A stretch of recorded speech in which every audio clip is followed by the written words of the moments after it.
Dah. Oke. Assalamualaikum warahmatullahi wabarakatuh. Hai guys, aku Fatimah. Aku Yola Zahra. Aku Aldi. Aku Andi. Aku Syahira. Aku Margareta. Oke, jadi kita di sini pertama kali bikin podcast yang berisikan tentang sejarah kemajuan teknologi komunikasi di dunia dan di Indonesia. Di masa sekarang ini, pasti kita butuhin banget nggak sih adanya teknologi? Kayak setiap bangun pagi, kita dibantuin sama alarm di HP. Terus sambil melek di pinggir kasur, kita lihat update-an di media sosial. Dan habis itu kita mandi, berangkat sekolah, naik ojek online. Terus kalau mau jajan juga tinggal pesan makanan nggak sih? Semuanya pasti bisa lewat HP. Tapi pernah nggak sih kepikiran kalau zaman dulu itu semua teknologi ini belum ada? Terus gimana sih rasanya di zaman yang belum ada teknologi ditemukan? Pasti lebih enak sekarang nggak sih hidup di zaman teknologi yang udah maju? Dan tau nggak sih guys, kalau 70 tahun yang lalu itu internet belum ada. Belum ada YouTube, belum ada Zoom kayak kita gini, belum bisa belajar online, dan pastinya belum ada smartphone juga. Kita tuh dulu tiap bangun, dibanguninnya sama jam waker, bukan sama HP. Telepon juga kita harus ribet banget, pakai telepon yang diputar-putar. Terus kalau mau dengerin musik juga kita harus pakai alat yang gede banget, terus buat mainin piring yang nggak kalah gede juga. Terus kalau kita berangkat sekolah, kita tuh harus jalan kaki. Kalau jauh, baru kita bisa pakai delman. Ribet banget kan ya dulu tuh. Tapi sekarang benda-benda ini bisa dimasukin ke HP kita yang kecil. Jadi gini guys ceritanya. Revolusi itu yang dipimpin sama teknologi digital. Sebelum teknologi ini menyimpan data, masih berbentuk analog ataupun manual. Jadi kita tuh kalau ngirim data atau nyimpen data, kita tuh harus nulis dulu, terus masukin ke dalam CD. Yang datanya cuman bisa 19 meter, yang datanya kalau ditumpukin itu 19 meter tumpukan kertas. Dan akhirnya sekarang, di zaman sekarang, kita bisa nemuin memori yang 1 tera. Semudah itu kan sekarang. Kayak kalau ditumpukin kertas juga bakal setinggi Gunung Everest yang ditumpuk 3. Tinggi banget kan? Nah, ini semua karena data direkam dan dikirim dalam bentuk kode angka. Dan semakin teknologi terus maju, semakin melesatnya teknologi, kita nemuin penemuan yang baru, kita menemuin penemuan yang penting banget, yaitu internet. Dulu tuh ya, kalau kita mau nonton film, kita harus ngantri panjang banget buat dapetin 1 tiket doang. Dan kalau sekarang, kita tinggal searching di HP untuk pesen tiket nonton, udah gitu aja. Atau kita nonton lewat HP, lewat Netflix. Gampang banget kan? Nggak kayak dulu harus ngantri panjang-panjang. Bahkan kita kalau mau belanja dan bertransaksi, kita nggak perlu ke bank dulu atau barter dulu. Kita tinggal lewat HP aja. Apapun udah ada di HP kita sekarang. Dan karena smartphone udah bisa ngelakuin apa aja, bahkan juga orang udah punya lebih dari 1 nggak sih HP? Banyak banget orang yang nggak cuma 1 HP-nya. Saking banyak pengguna smartphone aktif di dunia ini, kalau dijejerin itu bisa sampai muterin bumi 10 keliling. Wow, banyak banget. Yang dulu perlu banyak tempat penyimpanan, harus kesana kemari, harus nunggu lama banget, sekarang ada semua di HP kita. Nah, mungkin itu yang bisa aku jelasin sedikit dari kemajuannya teknologi komunikasi ya. Dari perbedaannya dari dulu sampai sekarang. Nah, aku tuh sekarang pengen tahu pas kapan sih, pas periode apa, orang-orang tuh masih berkomunikasi dengan cara bercoret di dinding gua gitu. Coba dong, Je, jelasin. Makasih pertanyaannya, Fatimah. Nah, gini, kebayang nggak sih di mana dulu di zaman prasejarah, yang dulu tuh di mana zaman bumi itu belum stabil dan aktivitas manusia pun belum ya kayak sekarang gitu. Dulu tuh manusia buat cari makan atau cari apa namanya tempat tinggal aja susah gitu, masih mesti pindah-pindah. Kebayang komunikasi nggak sih gimana gitu. Nah, cara mereka komunikasi yaitu caranya coret-coret di apa namanya dinding gua, dan di dinding gua pun belum kayak apa sih, belum berupa huruf gitu loh, kayak masih simbol-simbol, karena waktu di zaman itu tuh belum apa namanya belum mengenal tulisan gitu, karena itu tuh kalau nggak salah sebelum 3000 sebelum Masehi. Kebayang nggak sih mereka bisa bertahan hidup gitu dengan cara ya gitu, tanpa komunikasi gitu. Kita sekarang aja nih di era sekarang gitu, sehari nggak megang HP atau misalnya alat digital gitu gitulah, gak bisa kan, kayak aneh aja gitu. Nah, sekarang aku pengen nanya nih, di zaman sesudah lewat prasejarah kan, kalau udah itu mungkin udah mulai berkembang kali ya, dikit sedikit demi sedikit gitu. Nih, aku pengen nanya sih, siapa sih yang sangat berpengaruh dalam sejarah teknologi informasi ini? Oke, jadi gini. Pada masa periode 3000 sebelum Masehi, bangsa Sumeria untuk pertama kalinya menggunakan tulisan untuk berkomunikasi. Tulisan yang digunakan masih berupa simbol-simbol yang dibentuk dari piktograf sebagai huruf. Kemudian selanjutnya periode 2900 sebelum Masehi. Pada periode ini, bangsa Mesir kuno telah menggunakan huruf hieroglif untuk berkomunikasi. Huruf hieroglif lebih maju dibandingkan tulisan bangsa Sumeria. Sistem menulis ini telah digunakan oleh dinasti Shang di Cina yang memerintah pada tahun 1570 sampai 1045 sebelum Masehi. Kemudian pada periode 500 sebelum Masehi, bangsa Mesir kuno sudah menggunakan serat papirus sebagai kertas pada tahun 500 sebelum Masehi dan sebagai alat komunikasi. Pohon papirus banyak terdapat di sepanjang Sungai Nil. Kemudian periode 105 Masehi. Pada periode masa tahun ini, bangsa Cina menemukan kertas yang terbuat dari serat bambu yang sudah dihaluskan dan diratakan kemudian dikeringkan. Dengan penemuan ini memungkinkan sistem pencetakan yang dilakukan dengan menggunakan blok kayu yang ditoreh dan dilumuri tinta, atau yang sekarang lebih dikenal dengan sistem cap. Orang yang pertama kali menemukan kertas ini adalah Cai Lun. Kemudian, pada masa modern, ditemukan koran. Koran atau surat kabar merupakan suatu penerbitan yang ringan dan mudah dibuang. Biasanya dicetak pada kertas yang berbiaya rendah, yang disebut kertas koran, yang berisi berita-berita terkini dalam berbagai topik. Topiknya biasanya berupa kejadian politik, olahraga, tajuk rencana, berita artis, harga barang, dan juga cuaca. Dan kalian tahu nggak sih kalau koran pertama di dunia mulai beredar di Eropa meski belum terbit secara harian pada tahun 1450 Masehi. Yang kedua, kemudian telegraf ditemukan oleh Samuel Finley Breese-Morse, seorang peneliti berkebangsaan Amerika. Beliau adalah orang yang pertama kali menemukan telegraf. Telegraf kemudian menjadi alat komunikasi yang penting pada pertengahan 1800-an sampai dengan pertengahan 1900-an. Kemudian telepon. Telepon pertama kali diciptakan oleh Alexander Graham Bell pada tahun 1876. Alat ini merupakan sarana komunikasi yang praktis. Maka tidak heran apabila telepon berkembang pesat.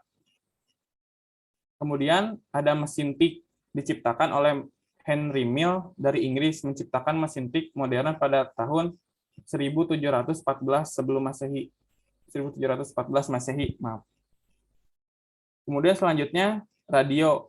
Perkembangan radio membuat terjadinya revolusi dalam bidang komunikasi. Radio ditemukan oleh Guglielmo Marconi setelah berhasil menggabungkan ide dari para peneliti sebelumnya. Kemudian yang terakhir adalah televisi. Media komunikasi yang satu ini merupakan media komunikasi yang sangat populer. Televisi dari kata tele yang berarti jauh dan vision yang berarti tampak. Jadi televisi berarti melihat dari jarak jauh. Seiring dengan perkembangan teknologi, televisi pun mengalami perkembangan yang sangat cepat. Jika dulu kita hanya menikmati televisi hitam putih, maka sekarang kita bisa menikmati televisi berwarna.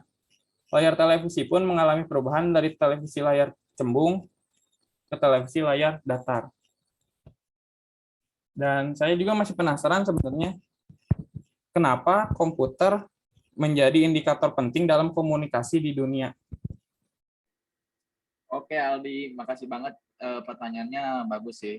Aku izin menjawab ya. Jadi gini, komputer itu termasuk salah satu alat penyampaian untuk komunikasi seperti yang tadi kamu sebutkan, kayak radio, koran, ataupun HP termasuk. Itu pun komputer salah satunya. Jadi menurutku komputer ini menjadi pengganti telepon rumah. Kan kalau dulu-dulu pasti orang tua kita punya, kalau nggak satu ya dua lah. Satu atau dua telepon rumah gitu. Untuk komunikasi jarak jauh, untuk saudara, atau untuk teman-teman yang berada di luar kawasan yang sangat jauh gitu. Misalkan kayak Bandung Garut gitu. Nggak mungkin gitu kita bisa berbicara secara tatap muka gitu dengan saudara yang jauh. Kayak kenapa sangat sangat berpengaruh? Karena pada zaman dulu orang-orang tradisional tuh hanya dapat berkomunikasi melalui tatap muka atau lewat surat menyurat ataupun dengan cara kayak titip salam gitu. Misalkan saya ke Sumatera lah. Saya ingin menitip salam ke orang yang Sumatera. Saya harus ke Sumatera dulu, mau gimana pun juga gitu. Ataupun ya saya bisa menyewa jasa pos, yaitu dengan cara saya membuat surat, lalu saya mengirim surat melalui jasa pos tersebut. Kalau sekarang kan kita serba mudah gitu, apapun kita bisa sekarang bisa dikirim gitu. Kayak chat nggak penting aja, selamat pagi aja bisa lewat WA gitu. Chat nggak penting kayak berbagi stiker, berbagi foto lucu, ataupun kita misalkan kita foto sendiri nih, kita selfie, kita sekarang bisa gampang banget. Kalau dulu kan nggak bisa. Kita harus foto dulu, misalkan kita foto dulu di sebuah store toko gitu. Terus kita harus dicetak dulu gitu, di print dulu, terus baru dikirim gitu. Misalnya kita punya PDKT-an orang Bali gitu. Hey, ini gambar aku loh. Jadi ntar tuh yang menerima kita tuh delay gitu. Oh, gila cantik banget dia. Padahal sebenarnya tidak seperti itu. Cuman sekarang kan semua serba real gitu dan serba guna juga. Misalkan kita sebenarnya baru bangun tidur, tinggal video call, set, benar baru bangun tidur. Cuman kan kalau dulu enggak. Kalau dulu kita make up dulu buat ngirim ke orang Bali tadi, sebenarnya kita udah mungkin dikirimnya 2 hari atau 3 hari, ya delay gitu ekspresinya. Karena semakin maju teknologi, kurasa semakin serbaguna dan semakin mudah juga gitu apapun yang ingin kita lakukan. Jadi makanya handphone, komputer itu termasuk teknologi yang dapat dimanfaatkan untuk komunikasi. Selain komunikasi pun bisa untuk hiburan dan yang lain-lain. Tapi aku nih punya pertanyaan. Tadi aku nyantet nih di HP. Bentar ya, aku cek dulu. Maaf lama. Jadi gini pertanyaannya. Masih bingung nih.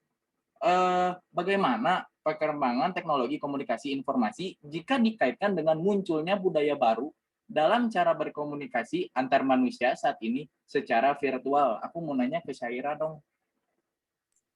Baik, Andi. Jadi, perkembangan teknologi komunikasi informasi saat ini kan sudah maju ya. Yang dulunya berkomunikasi hanya melukiskannya pada dinding, lalu berubah ke menulis di kertas.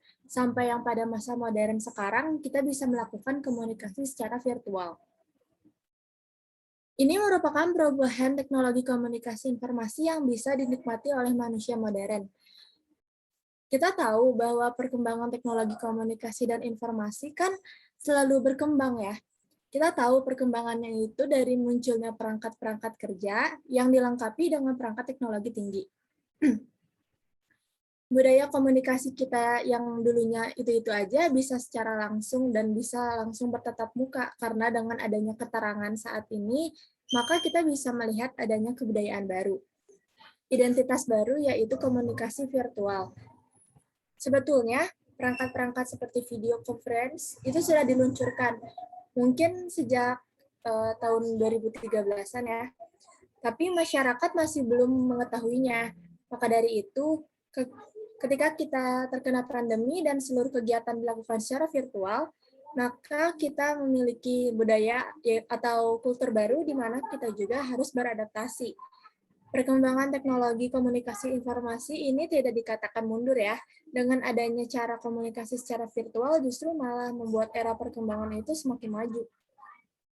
Dengan adanya perkembangan teknologi informasi ini sih, mampu membuat ruang gerak kehidupan baru bagi masyarakat. Jadi komunitas manusia bisa dikatakan hidup dalam dua kehidupan, yaitu komunitas manusia, yaitu dunia nyata dan dunia maya.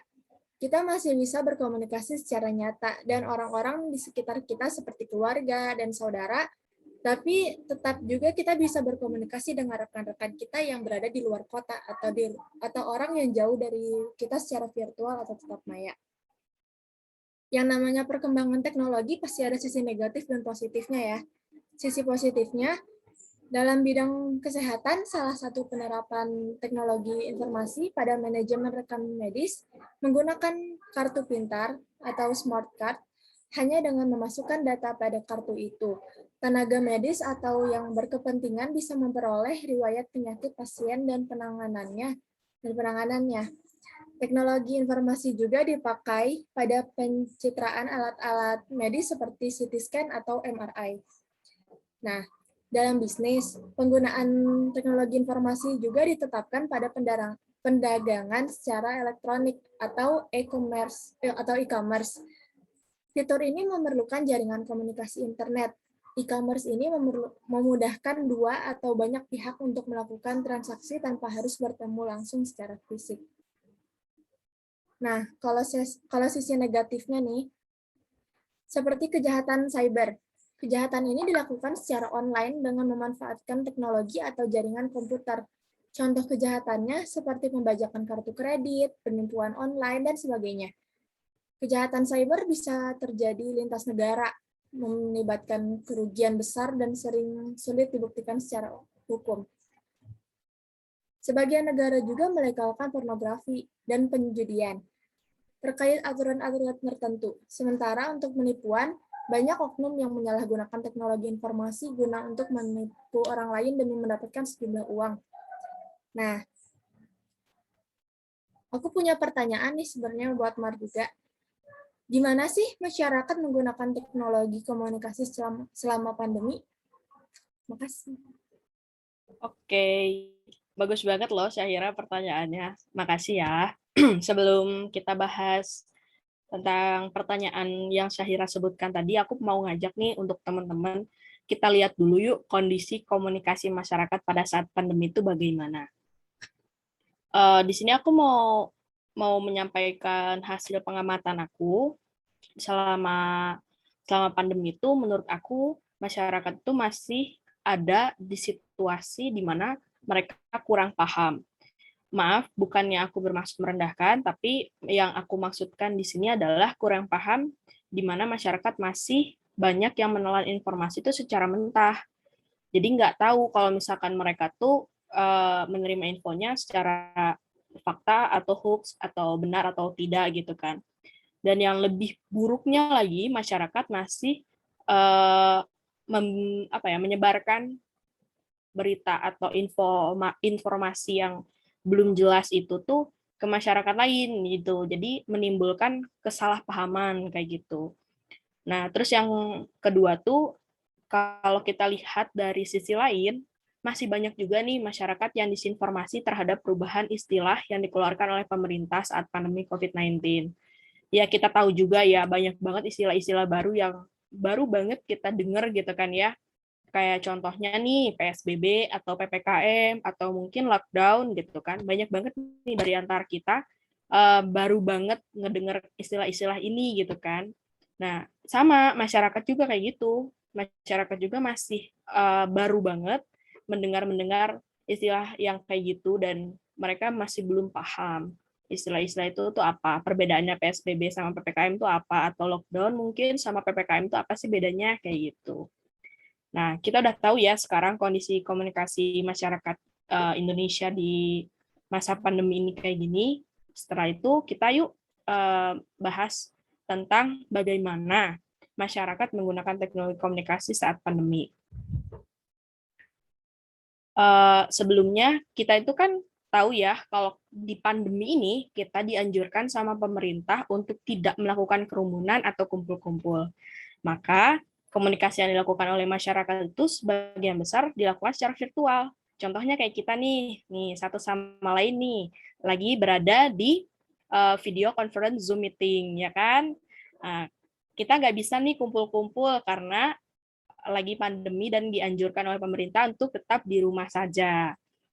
Nah, selama pandemi ini kan aktivitas sosialisasi kita itu terbatas. Kita nggak bisa bertatap muka gitu kan untuk berbicara atau melakukan sebuah interaksi atau relasi seperti yang dikatakan oleh Kak Andi Kurnia sama Kak Syahira tadi gitu kan ya.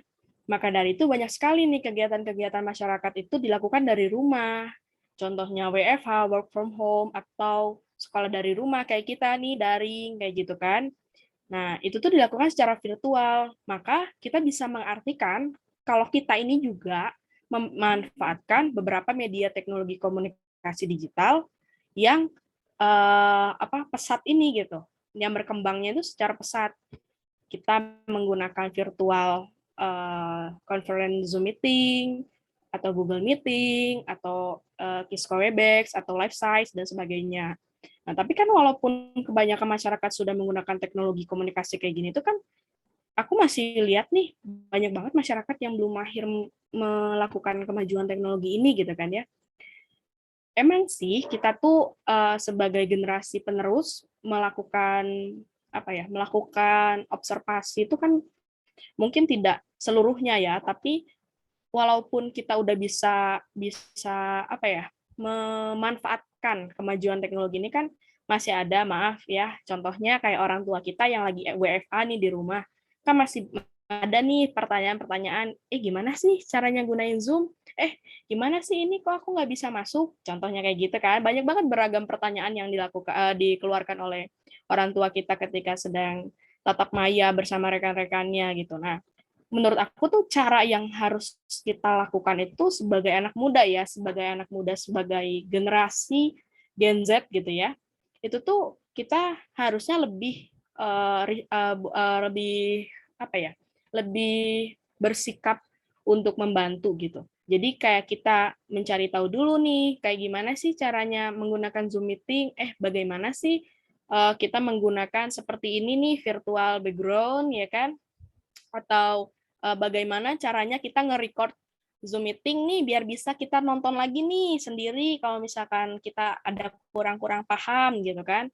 Nah, ketika kita mengetahui pengertian-pengertian tersebut, kita bisa membantu orang tua kita yang di rumah mungkin, atau saudara-saudara kita atau adik-adik kita nih yang masih kecil-kecil nih yang belum mengerti gimana caranya menggunakan media-media teknologi digital sekarang kayak gitu. Sehingga kita juga bisa nih memanfaatkan teknologi ini dengan baik gitu kan.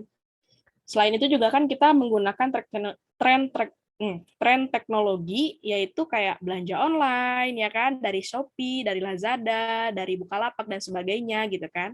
Kita juga bisa melakukan pembayaran digital atau dompet elektronik seperti Dana, OVO, GoPay dan sebagainya. Nah, tapi kalian nih untuk kita nih yang kelas 12 nih, kan pasti lagi zamannya bimbel ya kan. Nah, bimbel atau kursus online ini juga kan menggunakan telekonferensi ya nggak sih, virtual tour. Jadi kita tuh tidak ketinggalan zaman gitu loh. Nah, jadi menurut aku tuh masyarakat Indonesia itu belum sepenuhnya bisa menggunakan kemajuan teknologi komunikasi memang, tapi banyak juga masyarakat yang udah mahir banget, bahkan kayak public figure tuh udah mahir banget bikin konten, contohnya ya kan, atau tiktokers atau selebgram di luar sana menggunakan teknologi digital di Indonesia tuh udah mantep banget lah gitu, maco gitu kan. Nah, tapi alasan masyarakat Indonesia masih belum bisa menggunakan kemajuan teknologi itu bukan karena kurang pengetahuan saja tentang menggunakan media komunikasi secara virtual, tetapi juga faktor lain ya kayak contohnya kekurangan ekonomi, contohnya atau sistem jaringan di Indonesia ini belum rata, guys. Jadi masih kok contohnya nih di Bandung kita udah 4G contohnya. Nah, tapi kan kita nggak tahu masyarakat di luar Pulau Jawa atau Bandung itu sudah menikmati sistem jaringan yang bagus ini atau tidak, kayak gitu, guys.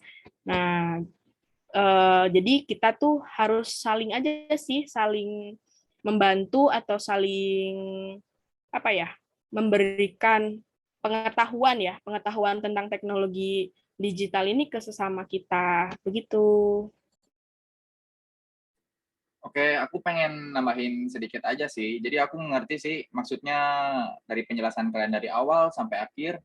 Menurutku bagaimana terjadinya komunikasi yang lancar atau misalkan faktor terpenting terjadinya sebuah komunikasi itu bagaimana cara menyampaikan, dan yang terpenting adalah tersampaikan apapun alat penyampaiannya. Kayak kita nggak bakal tahu gitu sejarah masa lalu kalau misalkan orang masa lalu tidak bisa mengasih informasi gitu. Tapi alat penyampaiannya saja yang beda gitu. Kayak zaman purba, kayak yang dijelaskan tadi sama JJ yang di dinding, mungkin zaman purba sebelum ada kenalnya bahasa dan teknologi, mereka menggunakan bahasa isyarat. Kayak bahasa isyarat ataupun ya kayak tadi coret-coret dinding.